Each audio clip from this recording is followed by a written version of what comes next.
Today I'm in Munich, a rich city with a richer history, but does it live up to the hype? Let's find that out together. We'll be exploring everything from Munich's charming and historic old town, doing some shopping, wandering around the incredible Nymphenburg Palace, and then visiting the BMW Welt because, well, it's Munich, home of BMW. And by the end of this video, I'll share exactly what I loved, what I didn't, and whether or not Munich deserves a spot on your travel bucket list. It's going to be a good one. Let's get started.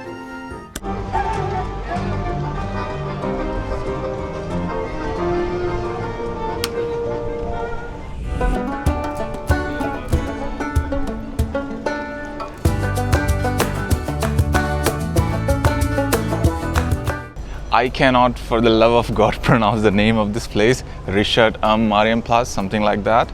And we have arrived at our breakfast spot, richest.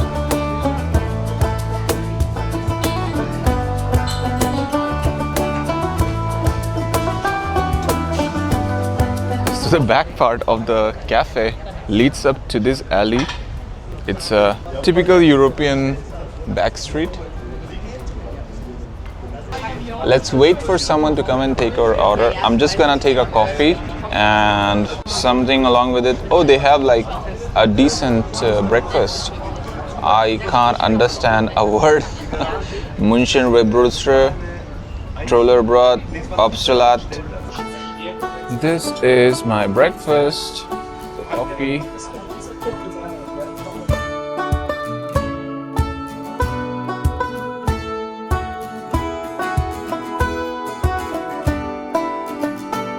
I have just found out that there is this Pride March tomorrow here in Munich.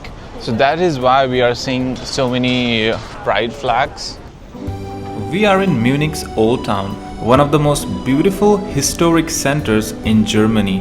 And right at the center is Marienplatz, the city's heart for over 800 years.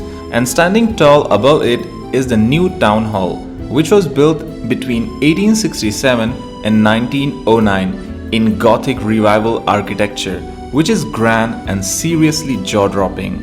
And just steps away is St. Peter's Church, the oldest church in Munich.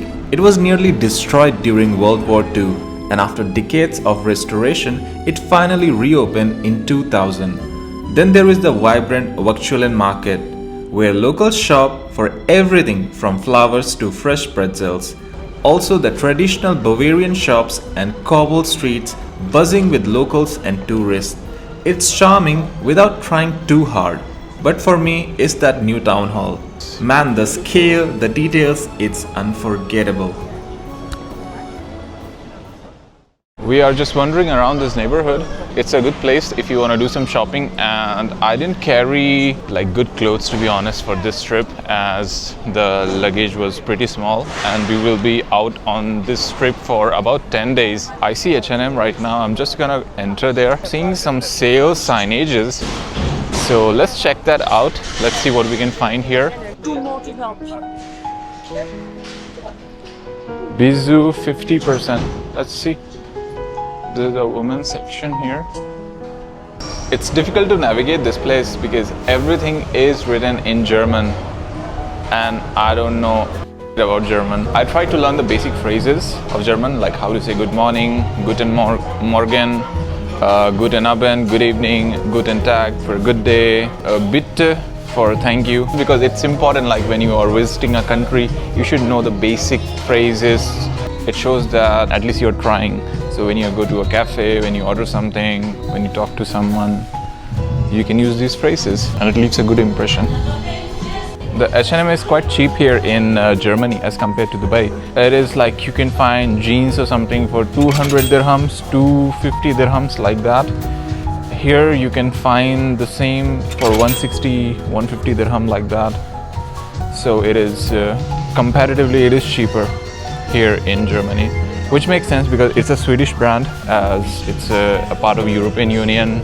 They don't have to pay any, border charges or something. So I didn't find much. I just got one hoodie and one t-shirt. I'm trying so hard to not buy black or white because I feel like my entire wardrobe is filled with just two colors, either white or black. I mean, it's not that different. I found one brown hoodie and this blue t-shirt. I mean, it's all right. It's not something that I'm really thrilled about, but it will do the job for now. And it's really cheap as well. So the hoodie is like 13 euros and the t-shirt is 10. Even without the sale, it's just 10 euros. So it's crazy. I'm just gonna take this. Package has been secured.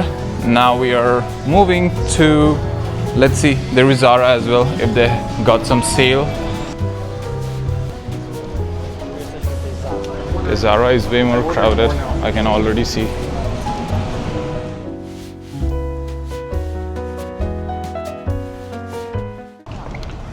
Okay, what you see in front of me is a National Theatre of Munich. It was destroyed twice during the war, and this was reconstructed in the 1960s or 70s.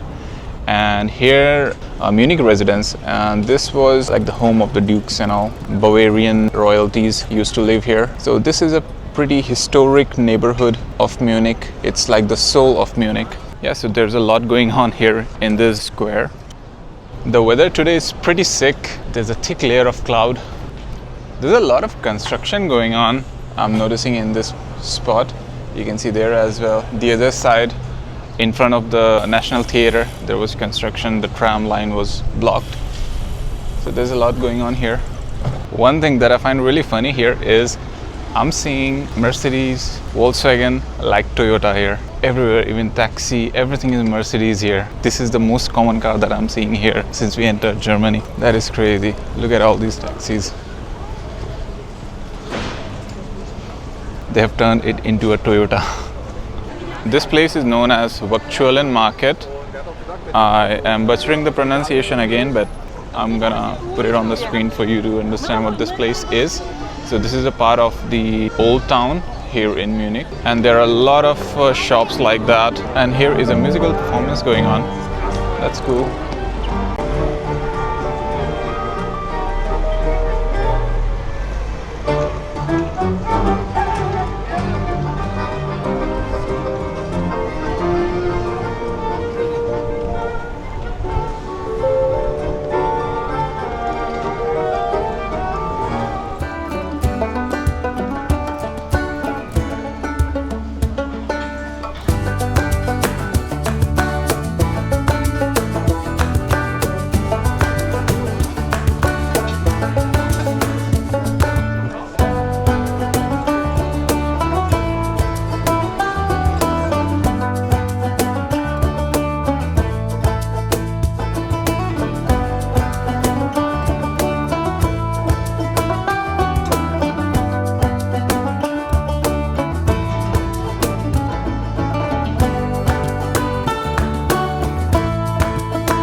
This is the market, and there's a lot of things. And one thing about German people is they love beer. They even have a beer festival. Yeah, and of course you guys must know the name, right? It's called Oktoberfest. It's really popular.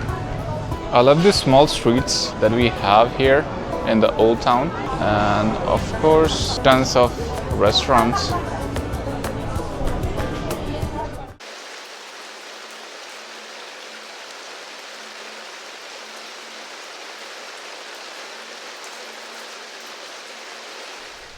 So today is the day 2 of our trip in Munich, and it's the last day. We'll be leaving for Vienna pretty soon. We are here just for another 4 to 5 hours, and then we will head off to Austria.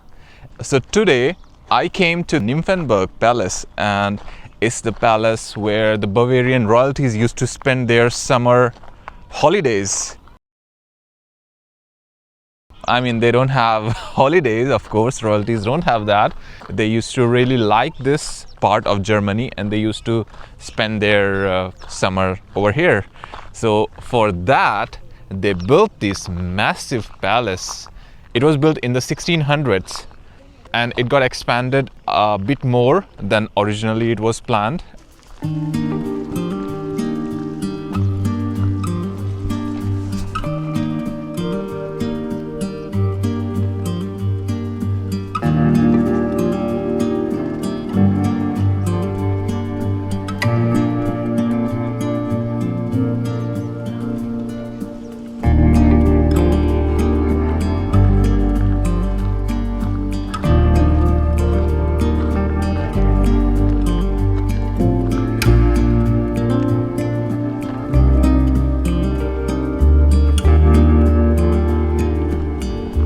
It's a lovely day, a bit on the hotter side. It's around 29 degrees. Yesterday it was a bit colder. The maximum temperature was around 23-24 degrees. So we were feeling a bit cold yesterday. But today, let's see how it goes. If you ever wondered why Munich is called Germany's richest city, this is a pretty good place to start. This former summer residence of Bavarian royalty is pure Baroque grandeur. The scale is unbelievable. The main palace stretches over 600 meters wide, making it one of the largest palaces in Europe. Inside, it's all about opulence, with gold-trimmed walls, crystal chandeliers, dramatic ceiling frescoes, and richly decorated halls. It's not just stunning, but elegant as well. Entry tickets cost just 10 euros, and for an extra 3.5 euros, you can get the audio guide to dive deeper into the history as you walk. Step outside and the luxury continues. A massive royal garden with canals, fountains, and swans. It's peaceful and honestly feels like Munich showing off. If you're trying to understand Munich's reputation for wealth and history, this is the perfect place to feel both in one stop. I like the fact that it's not very busy, so you can peacefully enjoy this place without having to bump into people. Paris was incredible, but the fact that it was so crowded. But of course, it is the summer and people are on vacation, they're traveling. So that is one reason why there were so many people in Paris.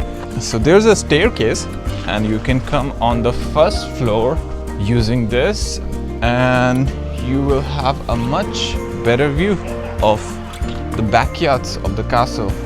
What a massive property, man. I have never seen something this huge.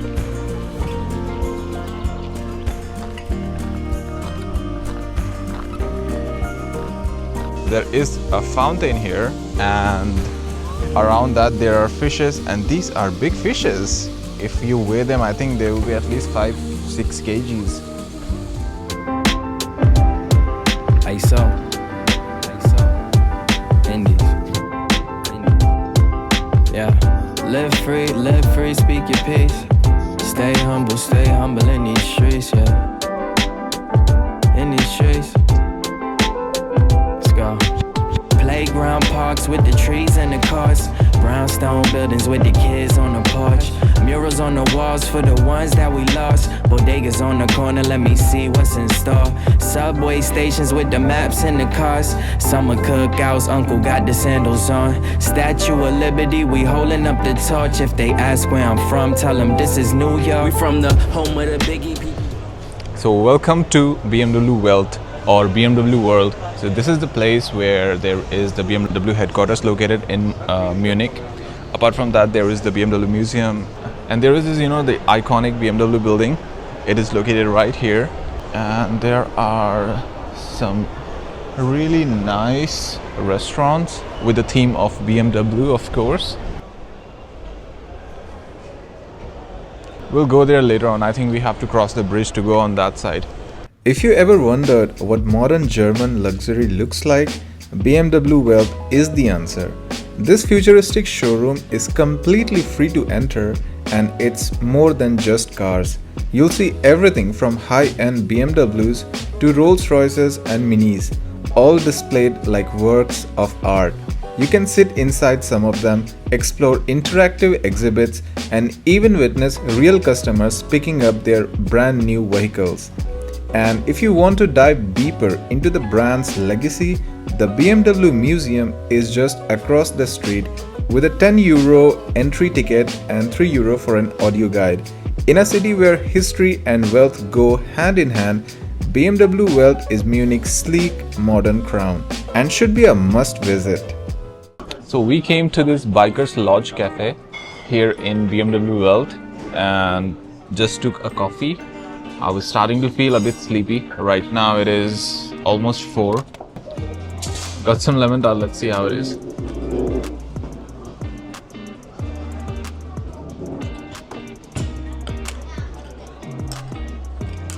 Delicious. I was wondering, where have I seen this BMW headquarters Now I know where I have seen. On the internet, of course, and on their Wikipedia page, you can see it here. It's their headquarters. Oh, it's so comfortable. Oh, wow.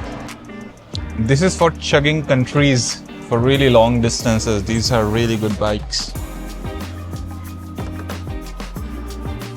There are barcodes, so you can scan and get to know more details about the model, specific model. This 1250cc, but this one got my heart. This one, R18 1800cc. Really nice.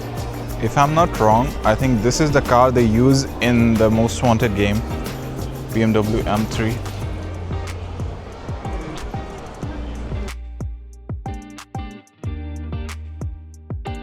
I'm the kind of guy who would take a classic car over a new sports car.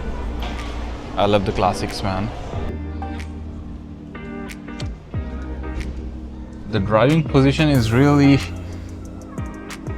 gonna hurt the back. Okay, so 2 nights in Munich. How was it? Munich is kind of like, it's a big city, but somehow it doesn't feel like a big city. It doesn't have that big city vibe.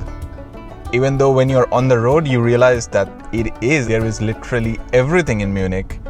But it's quiet, it's silent, not a lot of people on the street, and it feels safe, unlike all the other big cities in the world, apart from like Gulf countries. One more thing that I find quite interesting, European countries are known to be not very car reliant, but Germany is very car reliant. You will see tons of car, but somehow you won't see traffic jams, which I don't understand. Road infrastructure is very well built here. There are no traffic jams and really, top-notch, high-quality roads.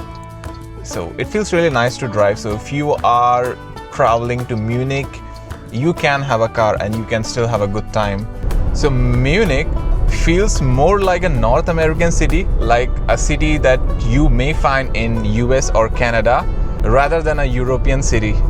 We came here without a lot of plans. We just went with the flow, and we didn't really have to make like reservation. So all the places we visited, we just reached there on the spot, took the tickets and entered. That is also a positive point. Let's talk about something which is not so good. The only negative thing that I could say about Munich is the road signs and the parking spots. Everywhere it's all in German. So you need to know the basics or need to have an internet connection with you all the time to translate what does it mean. Also, it is really expensive.